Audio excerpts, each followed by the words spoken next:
श्री महाप्रज्ञ गुरवे नमः। जिसके सांसों में रहता है शाश्वत शांति का स्पंदन, उस महाप्रज्ञ को वंदन, उस महाप्रज्ञ को वंदन। सत्य अहिंसा अनेकांत को अर्पित जिसका तन मन, उस महाप्रज्ञ को वंदन, उस महाप्रज्ञ को वंदन। जिसके सांसों में रहता है शाश्वत शांति का स्पंदन, उस महाप्रज्ञ को वंदन, उस महाप्रज्ञ को वंदन।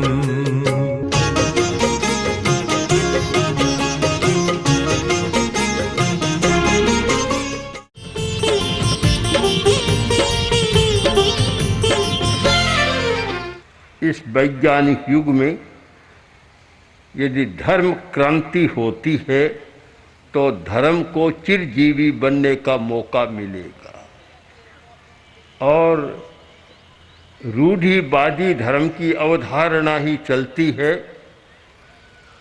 तो धर्म के प्रति एक नकारात्मक दृष्टिकोण बनने का अवसर आएगा। बहुत आवश्यक है धर्म क्रांति। राजनीतिक क्रांति होती है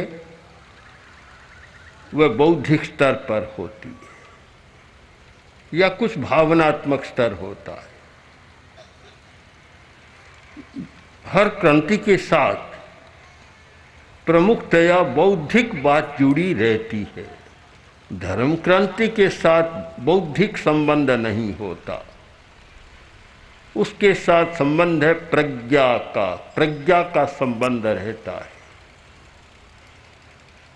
एक बार आचार्य तुलसी की अभिवंदना में मैंने लिखा था कि प्रज्ञामुच्छ्वसते तस्मै तुलसी गुरवे नमः, बुद्धे सीमामतिक्रम्य परमार्थ प्रकाशिनी प्रज्ञामुच्छ्वसते तस्मै तुलसी गुरवे नमः। कि बुद्धि की सीमा का अतिक्रमण कर और प्रज्ञा का जागरण किया,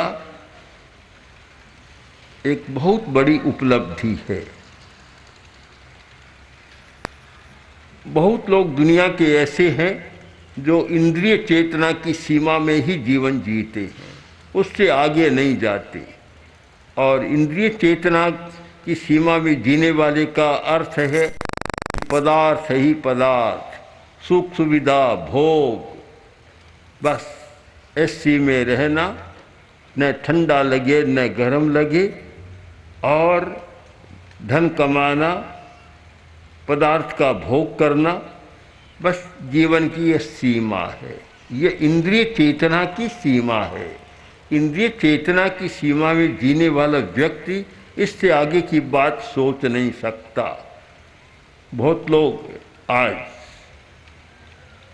ऐसा धंधा करते हैं जो नहीं करना चाहिए, चरित्र के प्रतिकूल है, फिर भी करते हैं। प्रश्न है क्यों करते हैं, उनका क्या दोष है? अभी उन्होंने इंद्रिय चेतना का घेरा तोड़ा ही नहीं, उससे बाहर नहीं जा सके, और इंद्रिय चेतना के घेरे में रहने वाला, उस सीमा में रहने वाला, उसके लिए चरित्र का, आचार का कोई बहुत मूल्य नहीं होता। ये मूल्य उससे आगे जाता है। तो दूसरा है बुद्धि का घेरा। कुछ लोग इंद्रिय चेतना से थोड़ा ऊपर उठ जाते हैं और बौद्धिक विकास करते हैं, चिंतन करते हैं, बुद्धि के द्वारा चिंतन करते हैं। उनमें अच्छी बुद्धि होती है, बड़े बड़े संस्थान चलाते हैं, बड़े बड़े उद्योग चलाते हैं और बड़े बड़े राष्ट्रों को चलाते हैं। उनमें बुद्धि है, विकास हुआ है, बुद्धि का विकास तो हो गया। वहाँ भी समस्या है कि चरित्र शुद्धि वहाँ भी कोई अनिवार्य नहीं है, उसका कोई संबंध नहीं है। कभी बुद्धिमान आदमी है तो गलत काम नहीं करेगा, ये कभी नहीं मानना चाहिए। बुद्धिमान आदमी जितना गलत काम कर सकता है, मूर्ख आदमी उतना कर ही नहीं सकता।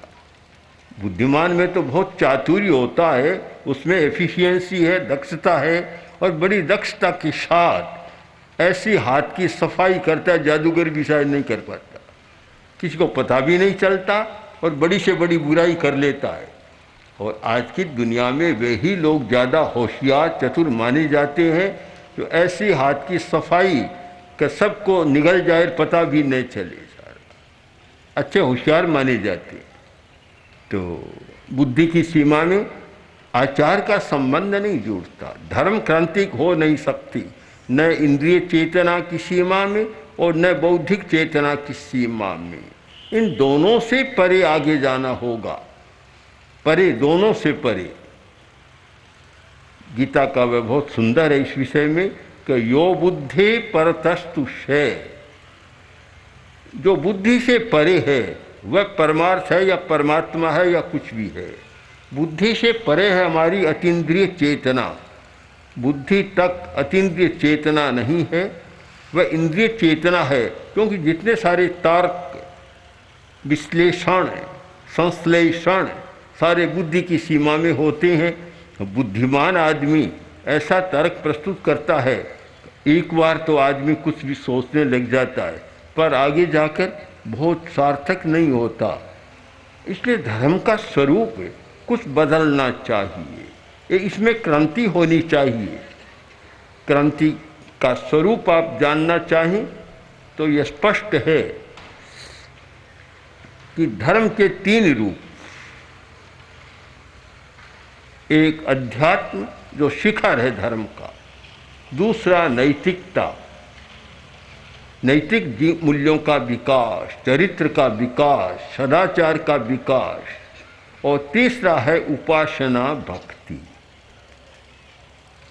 हो यह रहा है और हो रहा था, आचार्य तुलसी ने भी अनुभव किया कि उपासना भक्ति क्रियाकांड वह तो मुख्य हो गया है, आगे आसन उसका बिछ गया है, अध्यात्म भी कोने में चला गया और नैतिकता भी कोने में चली गई, पीछे चले गए। यह एक विपर्य हुआ है, जो मुख्य था वह गौण हो गया, जो गौण था वह मुख्य बन गया। एक बहुत बड़ी भ्रांति पैदा हो गई।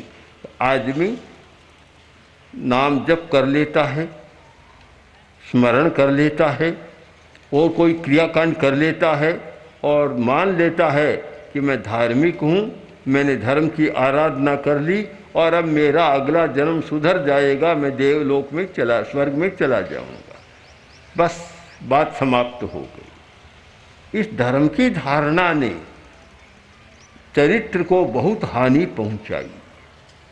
आचार्य तुलसी ने जो किया, उलझ दिया इस बात को कि सबसे पहले नैतिक बनो, आध्यात्मिक पूरे बन सको या न बन सको, आगे की साधना को छोड़ दो। पहला नंबर है नैतिकता का, और दूसरा नंबर है उपासना पूजा भक्ति का, और तीसरा नंबर ले लो अध्यात्म का, आगे का विकास। पर कम से कम पहला नंबर है नैतिक मूल्यों का विकास। जब तुम्हारे जीवन में नैतिकता ही नहीं है, ईमानदारी नहीं, सच्चाई नहीं, प्रामाणिकता नहीं, व्यापार में भी खोटा धंधा, आजीविका के लिए भी खोटा धंधा, ऑफिस में बैठते तो भी वही रिश्वत गबन आदि आदि पता नहीं क्या, हर जगह वह ईमानदारी का अभाव, चरित्र का अभाव। फिर उपासना भी अच्छी कैसे कर पाओगे, पूजा भी अच्छी कैसे कर पाओगे, धर्म की आराधना भी कैसे कर पाओगे। इसलिए सबसे पहला धर्म का पाठ पढ़ो, नैतिक जीवन का निर्माण करो, नैतिक मूल्यों का विकास करो। मैं मानता हूँ कि वर्तमान युग की एक बहुत बड़ी क्रांतिकारी ये प्रवृत्ति है, एक धर्म क्रांति है कि सचमुच उपासना को दूसरा नंबर दे दिया, नैतिकता को पहला नंबर दे दिया। जबकि यह मान लिया गया कि बहुत सारे हमारे पुराने विद्वानों ने, आचार्यों ने, सभी परंपरा के आचार्यों ने ये कह दिया कि कलऊ नाम, बस कली काल में नाम जप ही आलम्बन है, वही श्रेष्ठ है। इस पर अटक गई। किंतु उसके साथ नाम जप तो अच्छी बात है, तो उसके साथ चरित्र को नहीं जोड़ा गया, वो चरित्र को गौण कर दिया गया। यह सबसे बड़ी एक बुरी बात हुई है। आज उसकी अपेक्षा है। मैं मानता हूँ कि शायद इस प्रकार की धर्म क्रांति एक व्यापक बन जाए और पूरे धार्मिक जगत में ये बात प्रतिष्ठित हो जाए कि सबसे पहले हमें नैतिकता का विकास करना है और बाद की बात है। अब मुनि जी के पास एक भाई आया, आकर बोला महाराज मंगल पाठ सुनाओ। जैन श्रावक बाहर कहीं जाते हैं तो मंगलिक सुनते हैं, बड़ा पवित्र होता है, मंगलिक सुनते हैं कि मंगलिक सुनाओ। कहाँ जा रहे हो? कि जा तो नहीं रहा हूँ। तो फिर मंगल पाठ? कि आज कोर्ट में ही जाना, केस है मेरा, एक कोर्ट में जाना है। तो मुनि जी ने पूछ लिया, बताओ सच्चा है कि झूठा? कि महाराज है तो झूठा, आपसे क्या छिपाऊं, झूठा है, पर ऐसा मंगल पाठ सुनाओ कि फतेह हो जाए। जब यह धर्म का रूप रह जाता है तो बुराई के लिए भी धर्म का सहारा, तो फिर धर्म का क्या स्वरूप होगा? भला अच्छाई के लिए, विकास के लिए, चरित्र विकास के लिए धर्म का सहारा लें, यह तो समझ में आने वाली बात है। किंतु काम बुरा करना है और सहारा किसका? कि धर्म का, कि ऐसा नाम जपो, ऐसा धर्म करो, ऐसा मंगल पाठ सुनो कि फतेह हो जाए, विजय हो जाए, चाहे कितना ही झूठा हो।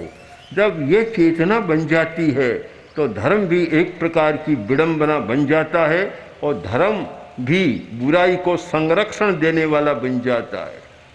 आचार्य तुलसी ने जो कार्य किया, ये इस भ्रांति को तोड़ा कि धर्म तुम्हें बचा नहीं पाएगा। अगर तुम्हारा चरित्र अच्छा नहीं है तो धर्म तुम्हारी रक्षा नहीं कर पाएगा। ये जो कहा गया मनुस्मृति में और भी आता है, स्मृति साहित्य में, कि धर्मो रक्षति रक्षित है, धर्म की रक्षा करो, धर्म तुम्हारी रक्षा करेगा। कौन सा धर्म? कौन सा धर्म? वहाँ नाम नहीं है किसी धर्म का, वही चरित्र धर्म, ज्ञान धर्म या चरित्र धर्म, उसकी रक्षा करो तो वह तुम्हारी रक्षा करेगा। तुम धर्म को तो पहले ही छोड़ते हो, काम करते हो बेईमानी का, धर्म को छोड़ते हो और फिर धर्म के द्वारा बेईमानी को अच्छा बनाना चाहते हो, यानी उसकी बुराई को ढकना चाहते हो।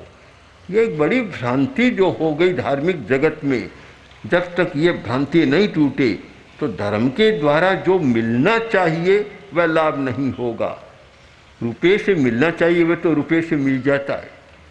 तो एक बड़ी विडंबना की बात यह है कि धर्म से जो मिलना चाहिए वह नहीं मिलता। कारण कि खोटा सिक्का है तो उससे नहीं मिलेगा। धर्म को भी शायद हमने किस रूप में बदल दिया है। तो एक बहुत बड़ा परिवर्तन मुझे लगता है। आचार्य तुलसी ने एक और सच्चाई पर ध्यान दिया। उन्होंने कहा, एक दिन मुझे कहा कि अणुव्रत की आचार संहिता बहुत अच्छी है, नैतिकता की आचार संहिता है और ऐसी है कि हर धर्म संप्रदाय का आदमी स्वीकार करता है और कहता है ये तो मेरे धर्म की बात है, अच्छी है। पर क्या केवल नियम और आचार संहिता से कुछ हो जाएगा? नहीं होगा। तो उसके लिए हमें क्या करना चाहिए कि हमें कोई ऐसा उपाय खोजना चाहिए, जैसे जो संकल्प ले, मैं नशा नहीं करूँगा, मैं दहेज नहीं लूँगा, आदि आदि जो भी संकल्प ले वह संकल्प पुष्ट बन जाए और वह हृदयंगम हो जाए। उसके लिए क्या करना चाहिए? इस चिंतन मंथन के बाद ये बात सामने स्पष्ट हुई कि इस ध्यान के द्वारा संकल्प को पुष्ट किया जा सकता है। तो प्रेक्षा ध्यान का विकास हुआ कि जब आप ध्यान करें, एकाग्रता की साधना करें और संकल्प शक्ति का विकास करें, उस स्थिति में संकल्प पुष्ट हो जाता है। उसके बिना कभी पुष्ट नहीं होता। तो ये विकास हुआ। फिर एक बार आचार्य तुलसी ने कहा कि प्रेक्षा ध्यान के द्वारा लोगों में बहुत परिवर्तन आ रहा है। तो पुराने लोग, युवक या प्रौढ़ लोग शिविर में आ रहे हैं, बदल रहे हैं, और बच्चे वैसे ही बिगड़ते चले जाएंगे। तो ये तो ऐसा होगा कि आंधी पीसे कुत्ता खाए।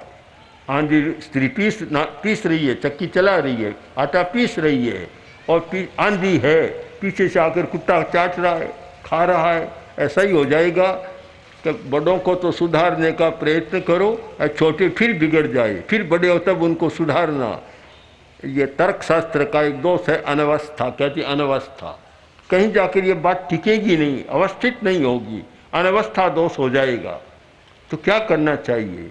तब गुरुदेव ने कहा कि हमें कुछ करना है। तो फिर जीवन विज्ञान का विकास किया गया। जीवन विज्ञान यानी प्रारंभ से ही बच्चों में ये ध्यान की शक्ति का, योग शक्ति का संस्कार निर्मित कर दिया जाए तो वह बहुत अच्छा बन सकता है। तो आप इस पर ध्यान दें। शिक्षा के साथ एक ऐसा उपाय जुड़ा है जो वास्तव में विद्यार्थी के जीवन में परिवर्तन लाता है और चरित्र का विकास होता है। आज हम शिक्षा के केंद्र में गए, एक विद्यालय में गए, बालक छात्र छात्राएं पढ़ रही हैं। उन्हें भी ध्यान देना है कि कोरा सरकारी पाठ्यक्रम नहीं पढ़ाना है, वह तो पढ़ाना ही पड़ेगा, उसके सिवाय तो आजीविका नहीं मिलेगी, निकम्मा हो जाए, वह तो पढ़ाना पड़ेगा। किंतु केवल वही नहीं पढ़ाना है, उसके साथ जीवन विज्ञान को जोड़ना है, जिससे विद्यार्थी का चरित्र विकास हो, सर्वांगीण विकास हो। हमने सर्वांगीण विकास की कल्पना में 4 शब्दों को जोड़ा है: शारीरिक विकास, मानसिक विकास, बौद्धिक विकास और भावात्मक विकास। ये भावात्मक विकास चरित्र के साथ जुड़ी हुई बात है। शारीरिक विकास का चरित्र से सीधा संबंध नहीं है, मानसिक विकास का भी चरित्र से सीधा संबंध नहीं है, क्योंकि मन तो इतना चंचल है, 1 मिनट में सारी बात को पलट देता है, कुछ होने वाला और कुछ कर देता है। और बौद्धिक विकास का भी चरित्र के साथ सीधा संबंध नहीं है। हम वैज्ञानिक दृष्टि से, आध्यात्मिक दृष्टि से और आज के साइकोलॉजी, मनोवैज्ञानिक दृष्टि से विचार करें तो चरित्र का गहरा घनिष्ठ संबंध है हमारी भावधारा के साथ। हमारा जो भाव तंत्र है और जिसमें सकारात्मक नकारात्मक दोनों प्रकार के भाव पैदा होते हैं, उस भाव तंत्र के साथ संबंध है।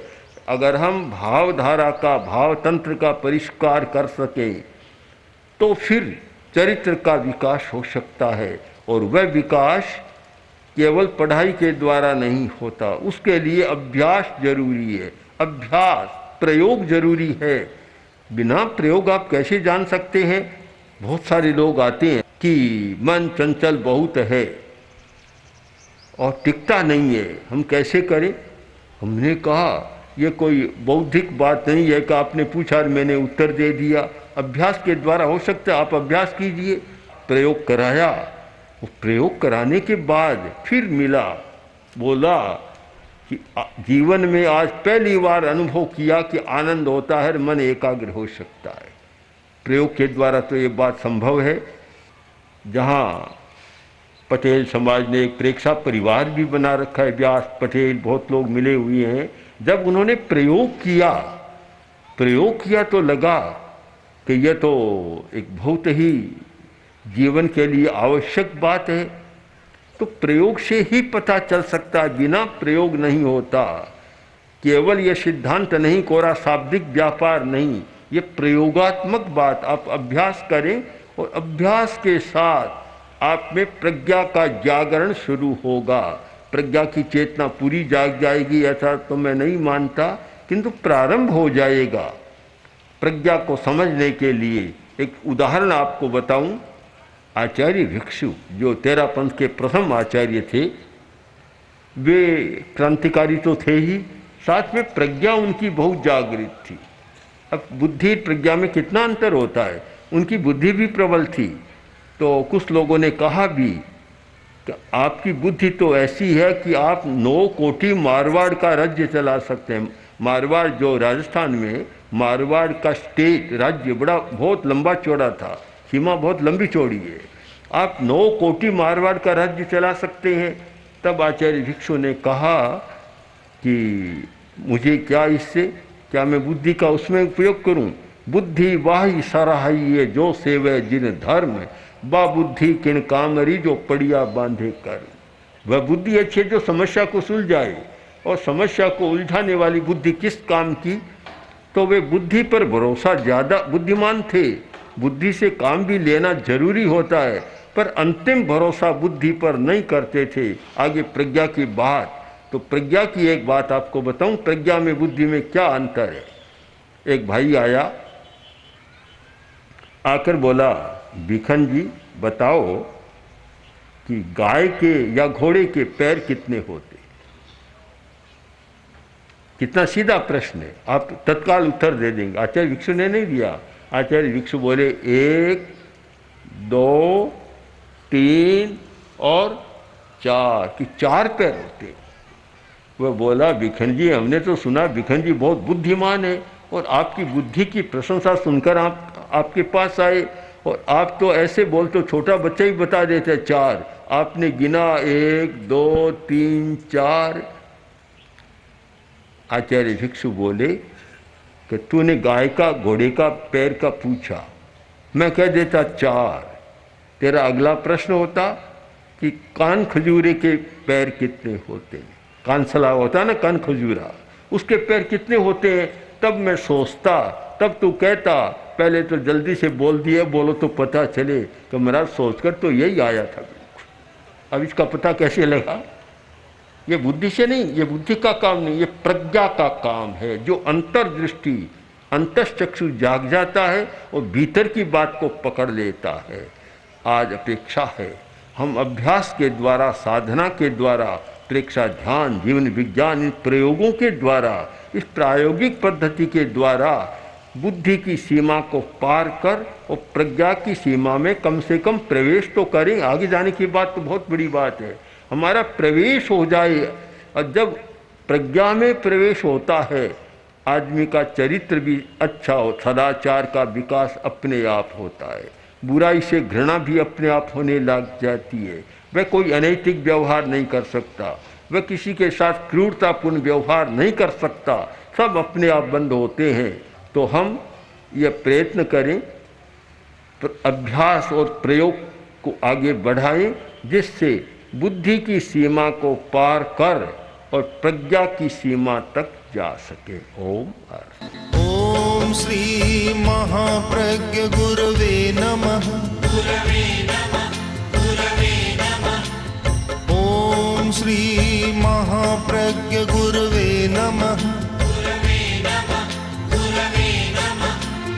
ओम श्री महाप्रज्ञ गुरवे